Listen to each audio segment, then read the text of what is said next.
Upset by the team's 2-3 start, Jets owner Woody Johnson made a stunning and unprecedented move Tuesday morning, firing coach Robert Saleh and naming defensive coordinator Jeff Ulbrich as the interim head coach. Johnson, with his first in-season coaching change in 25 years of ownership, said he consulted with general manager Joe Douglas, but he called it, "my decision and mine alone." Woody Johnson and his brother, Christopher Johnson, the vice chairman, broke the news to Saleh in his office at the team facility. Saleh was shocked, sources said. He was escorted to his car by the director of security, a source confirmed, in what was described as protocol. "This is probably the best team I've had in 25 years, Johnson said on a conference call with reporters. "I just felt that the best way to go forward was a new direction. Taking Jeff Ulbrich and making him the interim head coach, I thought that would get the most out of this team and give us the best chance that we all want to have, which is going to the playoffs." Saleh, who promised multiple championships when he was hired in 2021, finished with a 20-36 record and no playoff appearances. The Jets have a 13-year playoff drought, the longest active drought in the NFL, but they began the season with Super Bowl expectations, in large part because of quarterback Aaron Rodgers. The Jets' Week 4 loss to the Broncos shook the organization. The next day, the Johnsons and team president Jaime Elhai expressed their concerns to Saleh in a meeting, according to multiple sources. In a sense, Saleh was coaching for his job on Sunday in London, where the Jets dropped their second straight game, a 23-17 loss to the undefeated Vikings. "It's not just the last two games that has precipitated this decision, it's a longer time frame," Johnson said. "I've had a couple years to think about this, and, yeah, I just think we can do better. The team can do better as we have this new leadership." Ulbrich, in a mid-afternoon video conference with reporters, described the change as 4 hours of craziness. He addressed the entire team Tuesday, saying his message to the players was, "It's time to lock arms." He has some big decisions to make in the next 24 hours as the Jets begin preparations for Monday night against the Bills.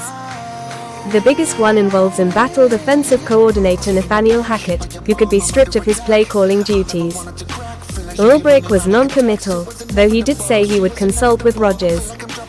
A source confirmed that Saleh was prepared to demote Hackett, only to be fired himself just minutes later. "I do not see changes in, necessarily, titles and positions," Ulbrich said. "As far as responsibilities and the process itself, we're going to take a hard look at that. That includes whether Ulbrich will relinquish his defensive play calling to another coach on staff." The struggles on offense, in particular, have pained Johnson. Sources said he forced Saleh to change offensive coordinators after the 2022 season, replacing Mike LaFleur with Hackett. The Jets traded for Rodgers, who, after missing nearly the entire 2023 season with a torn Achilles, has failed to elevate the unit this season. Addressing the offense, Johnson said, "I think one of the reasons that I decided to make a coaching change at the highest level is exactly that. We need to find ways to win, and so we're not going to find those ways by doing the same thing over and over and over." Under Saleh, the Jets started 6 quarterbacks: Zach Wilson, 33 games, Mike White, 7, Rodgers, 6, Joe Flacco, 5, Trevor Siemian, 3, and Tim Boyle, 2. "We've been underperforming for whatever the reason, and we're going to take a hard look at all of it," Ulbrich said, speaking of the entire team. "I really believe, we lock arms, we commit to the process that we put in place, and we will have success. We will," Ulbrich added. Despite the September 30th meeting with Saleh and team brass, there was a sense in the organization that Johnson would wait a few weeks before making any major changes if the losing continued. On Monday, Saleh expressed confidence that they'd get it turned around, telling reporters, "I'm not panicked. Nobody in the building is panicked." Still, there was signs of locker room grumbling after the loss in London. "I'm going to be honest, people get tired of hearing the same S," linebacker Quincy Williams told SNY.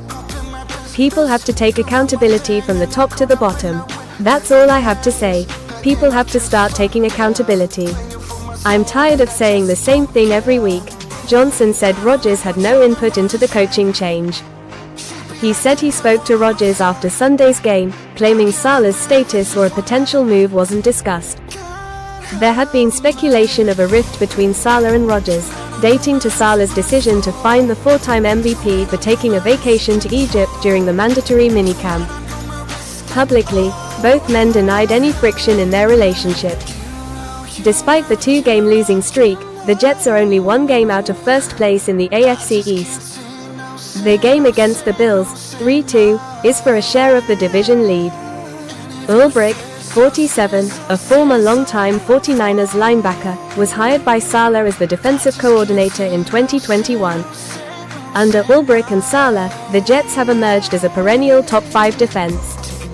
Ulbrich, a Pete Carroll disciple known for his energy and upbeat personality, has no previous head coaching experience. An October firing isn't unprecedented in the NFL.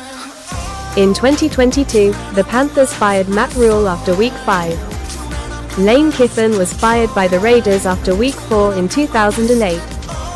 The only team in Super Bowl era to make the playoffs in the same season after changing coaches was the 2021 Raiders, who promoted Rich Bisaccia to replace John Gruden.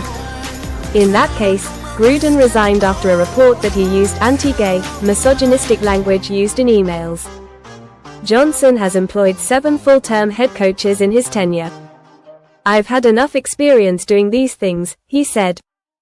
"It's the first time I've done it this early, but I thought and think that this will help the team, help this talented team achieve the goals that the team wants, and that I want, and the fans want."